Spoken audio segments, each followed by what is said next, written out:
chicos, bueno, bienvenidos al segundo video de lo que es la parte de procesados. Nosotros, como habíamos visto en la clase introductoria, teníamos tres módulos grandes que son de producción y tres módulos grandes que son de calidad.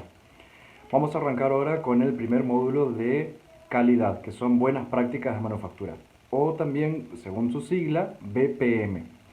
¿Qué son las buenas prácticas de manufactura y para qué sirven y por qué se dan dentro de lo que es el módulo de calidad?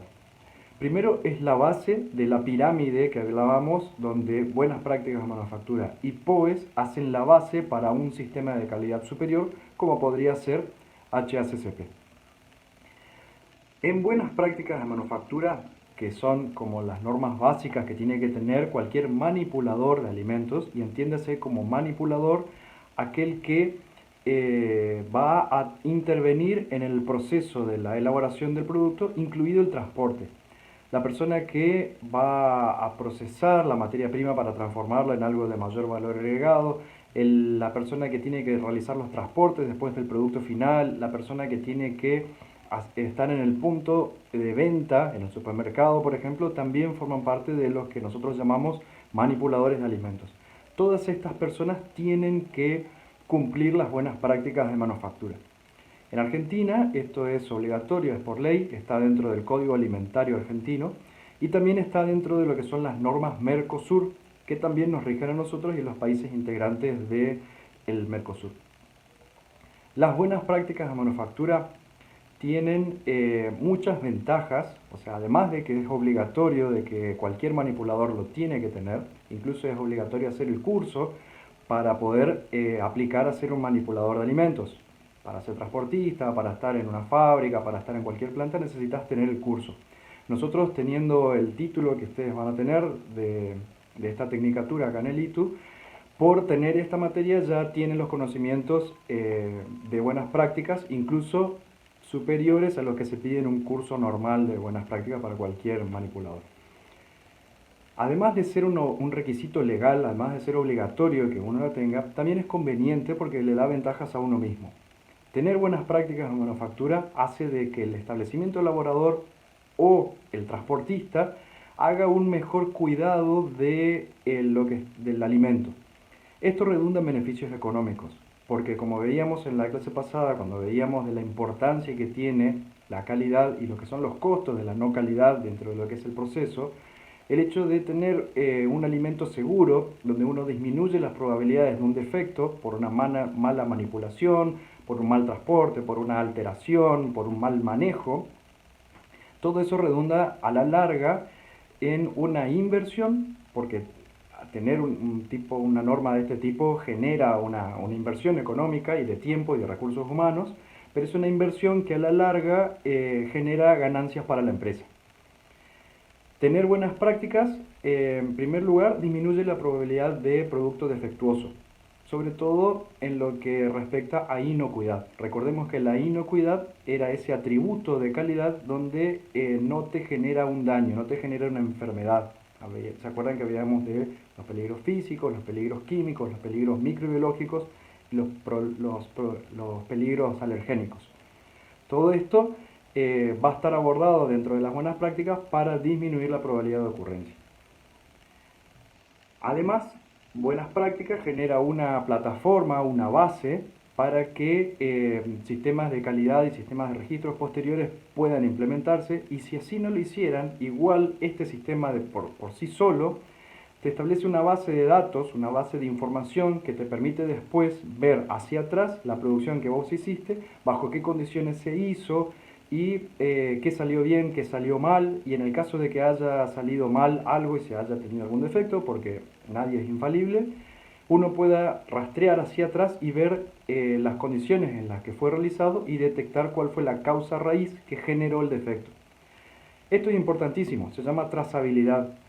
Saber la vida del producto y poder tener registro de todo lo que son las condiciones con las que fue realizado permite a uno evitar tener el mismo problema otra vez, ¿sí? O aprender de los errores de uno, esto te da experiencia. El hecho de vos saber qué fue lo que ocasionó de que tengas un problema en el producto final, poder atacar el foco de ese problema y así disminuir la probabilidad de que vuelva a ocurrir.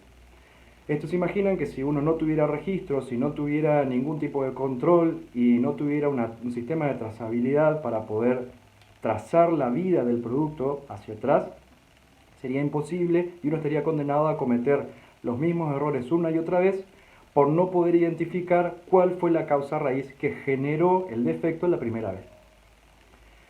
Muy bien, ¿cómo se organizan las normas de buenas prácticas? Las normas de buenas prácticas tienen diferentes capítulos. Nosotros vamos a ir abordándolos en distintas clases a medida que vayamos transcurriendo el año. Esos capítulos que nosotros vamos a ver en buenas prácticas son el primero, referido a lo que son las materias primas. El segundo trata de los establecimientos. Dentro de los establecimientos tenemos dos subítems, que son la parte de estructura y la parte de higiene.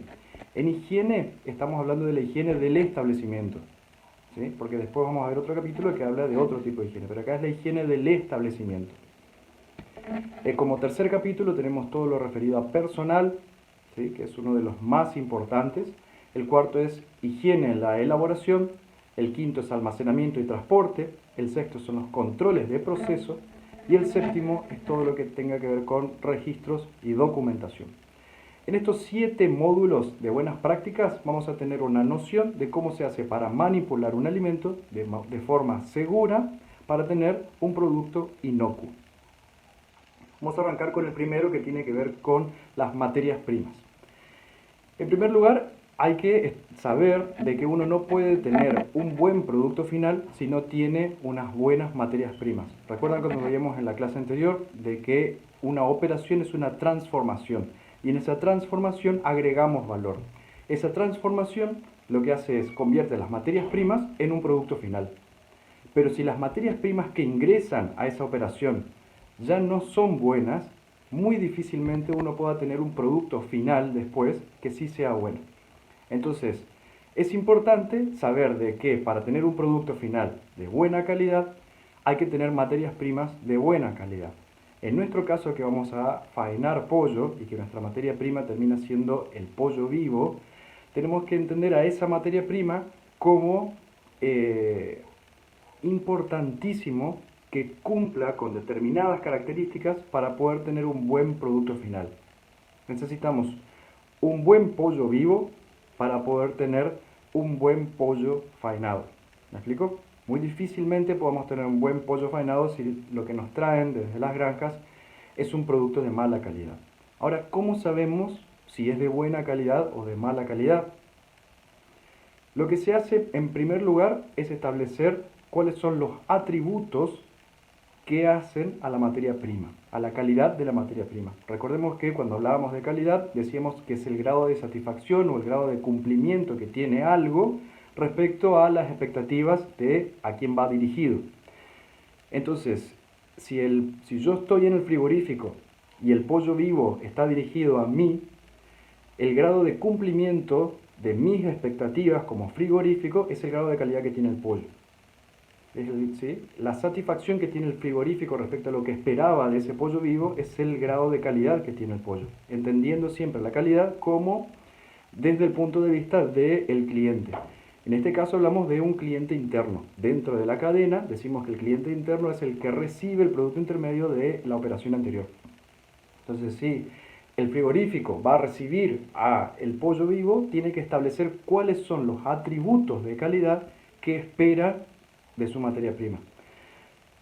Porque es imposible que si el frigorífico no los establece por escrito, el granjero o el sistema de integración pueda adivinar qué es lo que espera el frigorífico. Entonces hay que establecer cuáles son esos atributos. Esos atributos hacen, cuando se lleva un registro, de decir, estas son las cosas que yo quisiera o yo espero de mi materia prima, se establece una especificación técnica. Lo mismo ocurre con cualquier insumo de producción que va a entrar a la operación. Pasa con las cajas, pasa con las bolsas, pasa con todo lo que vaya a ingresar al frigorífico en cualquiera de sus operaciones. Tanto para materias primas como para insumos productivos, hay que escribir lo que se llaman las especificaciones técnicas. Y en esas especificaciones técnicas uno tiene que plantear todo lo que espera, todos los atributos deseables que tiene el frigorífico a la hora de recibir esos insumos o materia prima. Cuando esa especificación está bien escrita y está bien detallada, hay que compartirla con el personal técnico que me va a proveer de esos insumos o esa materia prima. Es importante de que acá haya una buena comunicación y un buen entendimiento, para que no se puede reclamar lo que no se pidió. Es importante que nosotros entendamos qué esperamos nosotros de la materia prima que vamos a pedir para poder transmitírsela de forma clara a la persona que me lo tiene que proveer y asegurarme de que esa persona también me entendió y que tengamos las cosas escritas en una especificación.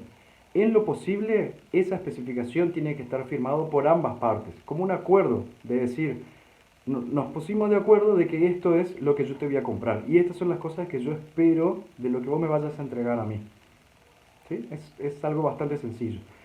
Esa especificación, una vez que está acordada, que se dice como validada por ambas partes, pasa al siguiente estadio que se llama control. El control de calidad, cuando nosotros hablamos de control, estamos hablando, en esto de control de calidad, estamos hablando de una comparación. Esa comparación es justamente la comparación de la especificación técnica versus lo que yo recibí. Entonces, si yo de la bolsa tenía especificado que quería que vengan paquetes de 100 bolsas y que tenga siempre la documentación, etcétera, tenía todo eso, cuando yo recibo el insumo, tengo que realizar el control, es decir, tengo que realizar la comparación de lo que yo pedí versus lo que yo recibí. Y en esa comparación la tengo que dejar registrada de una manera clara, sencilla, en un registro donde estén todos los atributos que yo esperaba y el resultado de mi evaluación, el resultado de mi comparación al momento de recibirlo, ¿sí? Este control se hace al momento de la recepción. En el caso del pollo, después como vamos a ver en la parte de los módulos de proceso, en lo que es la parte de zona sucia, vamos a ver un poco lo que son las especificaciones del pollo vivo puntualmente y cuáles son los controles y cómo se hacen esos controles al momento de la recepción. Por ahora me resulta importante de que ustedes entiendan de que el control de calidad es la comparación entre lo que yo estoy recibiendo y lo que yo esperaba recibir, y que eso tiene que estar por escrito, tanto lo que esperaba recibir como la comparación después. De esa comparación hay que dejar un registro que se archiva.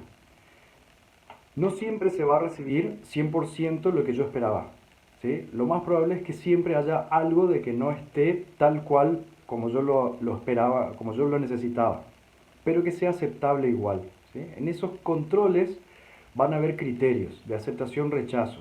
Es decir, hay algunos atributos que uno puede decir, no es exactamente lo que yo esperaba, pero me va a servir igual, y eso lo tengo que dejar registrado para después hablar con el proveedor y decirle, mira, la semana pasada, toda la semana me estuvo viniendo de esta forma, a ver qué podemos hacer para poder mejorarlo, ¿sí? Pero yo lo recibí y lo usé, porque era usable.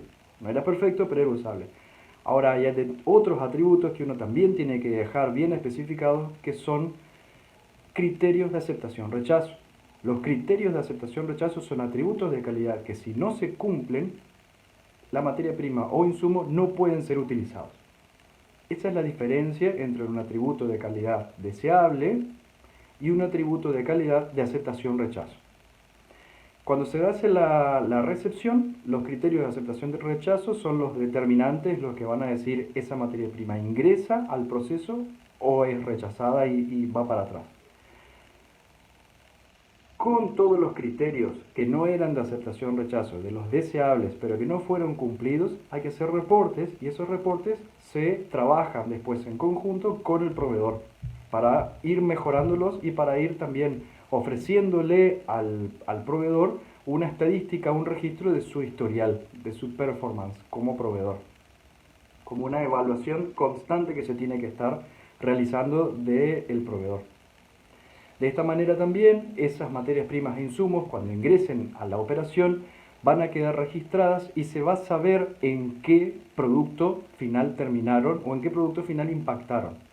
Esta conexión que se realiza entre la materia prima e insumos, o sea, todo lo que ingresa esta conexión que se realiza con todo lo que va a salir después como producto final, es la trazabilidad. Entonces, si yo el día de mañana tengo un producto final que en la góndola tiene algún problema, eh, yo puedo después trazar hacia atrás y decir, se utilizó tal materia prima, e ir a esos registros de recepción y ver esa materia prima, qué atributos tenía y cómo le fue en la evaluación de control al ingreso. Entonces ahí uno sabe si el problema era de la materia prima o si fue un problema que se ocasionó después durante el proceso. ¿Me explico? Esas son las ventajas de tener trazabilidad.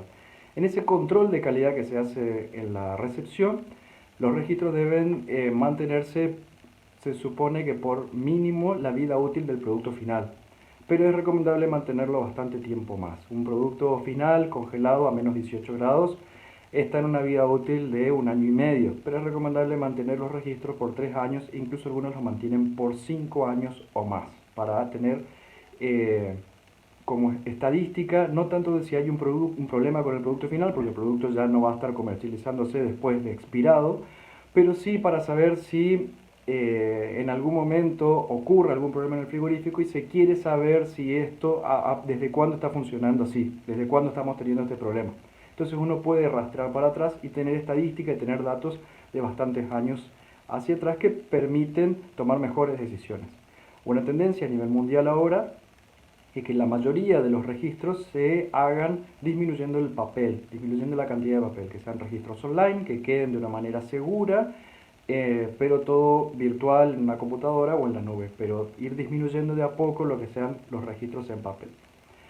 Cuando nosotros hacemos el control en la recepción, también tienen que figurar lo que se llaman las acciones. En las acciones tenemos las acciones correctivas. Esas acciones correctivas significa de que a veces hay algún atributo que no está como nosotros deseábamos y que ingresarlo de esa manera me podría ocasionar un problema. Pero uno en ese momento puede realizar una acción para mejorar la materia prima antes de que ingrese la operación. Esa es una acción correctiva que se realiza en ese momento. Obviamente no siempre se va a poder realizar. Hay desvíos que vienen con la materia prima que no se pueden corregir en la recepción en el frigorífico. Pero hay algunos que sí, sobre todo en lo que son los insumos. Entonces, cuando hay que hacer una acción correctiva sobre una materia prima que ingresó, hay que dejar registro de cómo vino versus lo que se esperaba, la acción que se tomó, quién la tomó, cuándo la tomó, qué hizo con toda la descripción y la firma de la persona que ejecutó la acción. De la misma manera, todos los registros, como vamos a ver en el módulo 7 de Buenas Prácticas de Manufactura, todos los registros tienen que tener un responsable de completarlo, el cual tiene que firmar con fecha, nombre, tiene que tener una capacitación para realizar el control y el registro posterior. Pero importante de que si se va a realizar una acción correctiva, esa tiene que estar registrada.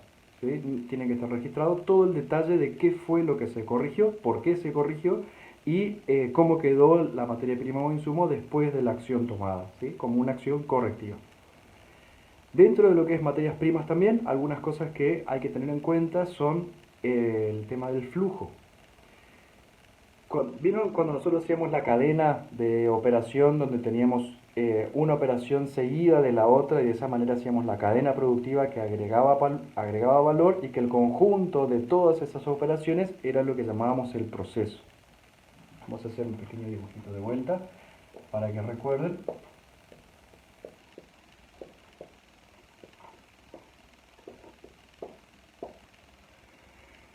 Donde teníamos el ingreso de lo que era la materia prima, la salida de lo que es el producto final y las operaciones 1, 2, 3, 4, 5, etcétera, con subproductos que podemos llamar A, B, C, no son subproductos, pero son productos intermedios, A, B, C, D, y a la vez lo que teníamos insumos productivos que ingresaban y que salían de cada uno, recordarán, eran los subproductos y desperdicios o descartes. Y todo esto hace a la gran operación que es el frigorífico. Muy bien. Si prestan atención van a ver que estas operaciones, la primera operación, la número 1, es la que recibe la materia prima que ingresa al frigorífico. Y la última operación es la que tiene el despacho del producto final. La materia prima que ingresa va haciendo un recorrido donde va incrementando su valor y se va transformando hasta llegar al producto final. Ven que este recorrido es un recorrido lineal. A esto se le llama flujo, ¿sí? Esto fluye, en este caso en mi gráfica, fluye de izquierda a derecha. En un frigorífico, cuando esto se realiza en un edificio, también tiene que tener un flujo. Y ese flujo puede ser de izquierda a derecha, de derecha a izquierda, puede venir de norte a sur, este a oeste, el flujo que se determine. Pero es importante que no existan contraflujos, o que no existan cortocircuitos, que no existan cruces. Que el flujo, si va de este punto a este punto, vaya derecho y en un solo sentido. Y que no empiece acá, haga esto, suba, baja, haga así, vuelva así, haga esto y vaya para allá. Y mucho menos de que haya partes donde si yo tengo que venir del punto A al punto B, haga esto, después vuelva para atrás y después vaya otra vez para adelante. ¿Sí? Esos son los contraflujos. Y si tenemos algo que haga esto así y después vuelva, acá tenemos lo que son los cruces de flujos. Entonces esos son no recomendables. ¿Sí? Lo que tenemos que lograr es que el flujo vaya siempre en un solo sentido. No tenga contraflujo ni tenga cruces de flujo. Si nosotros entendemos esto, que hay que aplicarlo como buenas prácticas de manufactura en el frigorífico, cuando hablamos de lo que es cuidados en la materia prima, y vamos a hacer un diseño, es importante que la operación número 1 esté ubicada geográficamente en el edificio en algún lugar donde sea fácil recibir la materia prima. Porque si esta operación dentro del edificio yo la pongo justo en la cara del edificio que está contraria a donde yo estoy recibiendo los camiones, tengo que considerar que el camión tiene que dar toda la vuelta para llegar del otro lado. Si yo voy a hacer una recepción de bolsas, una recepción de cualquiera de los insumos que tengo acá, tengo que tratar de ubicarlos de forma tal de que ingresen y que durante el ingreso hasta su operación donde son necesarios, no se crucen con otros insumos, no se crucen con otras materias primas, no vaya hacia atrás en ningún sentido. ¿Sí? Es importante entonces cuando hablamos de lo que es el flujo, de que sea un flujo lineal en un solo sentido, sin contraflujos, y esto va a impactar en el diseño del layout de la planta. Layout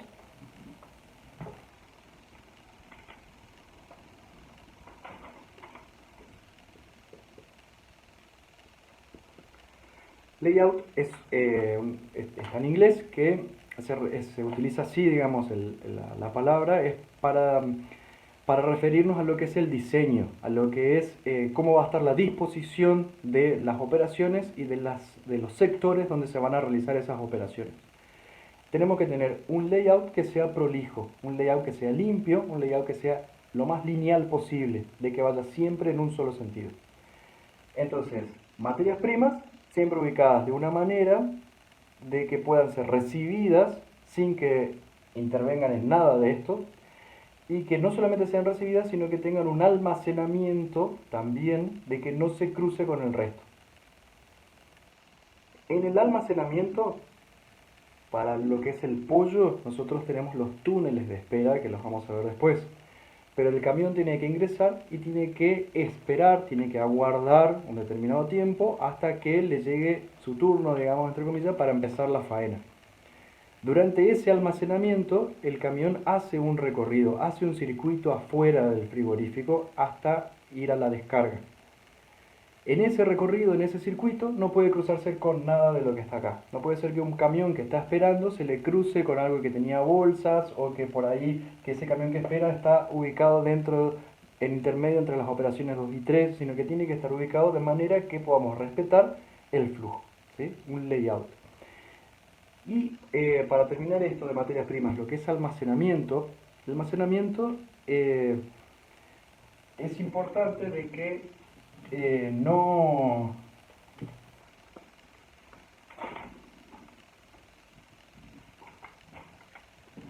En el almacenamiento es importante de que no se deterioren los atributos de calidad que nosotros tuvimos al recepcionar.